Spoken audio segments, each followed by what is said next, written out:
نور، مجھے ایک بات سمجھ نہیں آتی، لوگ آج کل ہر چیز کو بدعت بدعت کہنے لگے ہیں۔ اگر کوئی نماز پڑھ رہا ہے یا روزہ رکھ رہا ہے تو اس میں کون سا گناہ ہے؟ یہ لوگ تو اللہ کی عبادت سے ہی روک رہے ہیں۔ کوئی شراب پیے یا غلط کام کرے اسے کوئی نہیں روکتا، لیکن جو قرآن پڑھ رہا ہے اسے ٹوکتے ہیں۔ اور اگر حدیث میں نہیں بھی آیا تو کیا ہوا؟ اگر ہم نے اپنی طرف سے نیکی سمجھ کر لیا تو اس میں کون سا بڑا گناہ ہو گیا؟ زویا، تمہاری یہ الجھن بہت جائز ہے، اور صرف تم نہیں، بہت سے لوگوں کو لگتا ہے کہ عبادت ہی تو ہے، کرنے دو۔ لیکن رکو، کیا تمہیں پتا ہے کہ شیطان انسان کو نیکی کے راستے سے بھی گمراہ کر سکتا ہے؟ نیکی کے راستے سے گمراہ؟ وہ کیسے؟ اسے سمجھنے کے لیے تمہیں دین اور دنیا کا فرق سمجھنا ہوگا۔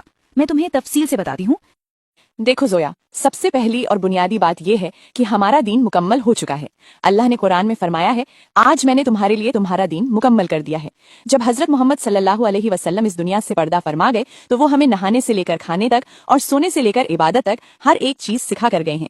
اب سوچو، اگر ہم کوئی ایسا خاص دن یا خاص عبادت اپنی طرف سے طے کرتے ہیں جو حضرت محمد صلی اللہ علیہ وسلم یا صحابہ رضی اللہ عنہم نے نہیں کی، تو ہم انجانے میں کیا دعویٰ کر رہے ہیں؟ ہم یہ کہہ رہے ہیں کہ نعوذ باللہ، ہمارے نبی ہمیں یہ بتانا بھول گئے تھے اور ہمیں آج پتہ چلا ہے۔ یہ نبوت پر سوال اٹھانے جیسا ہے۔ اور رہی بات موبائل اور ٹیکنالوجی کی، تو لوگ کہتے ہیں کہ موبائل چلانا بھی تو بدعت ہے۔ یہ بہت بڑی غلط فہمی ہے۔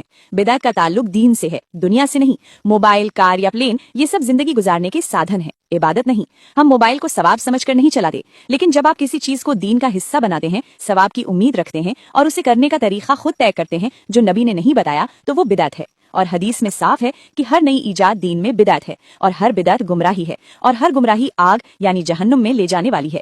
اب عبادت اور بدعت کا اصلی فرق سمجھو۔ عبادت یہ ہے کہ تم سال کے کسی بھی دن نفل نماز پڑھو، کبھی بھی روزہ رکھو، اللہ کا ذکر کرو، یہ سب جائز ہے۔ تم سال کے 365 دن یہ کر سکتی ہو۔ لیکن بدعت یہ ہے کہ تم اپنی مرضی سے بنا کسی دلیل کے کسی ایک دن کو فکس کر لو، اسے خاص بنا لو اور یہ عقیدہ بنا لو کہ بس اسی خاص دن یا رات میں عبادت کرنے سے بخشش ہوگی۔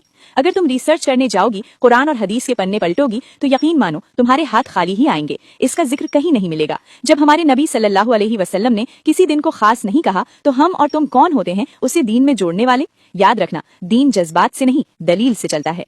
مجھے سچ میں نہیں پتا تھا، میں تو بیوقوفوں کی طرح سوچتی تھی کہ میں ایکسٹرا نیکی کما رہی ہوں، لیکن یہ تو گمراہی نکلی۔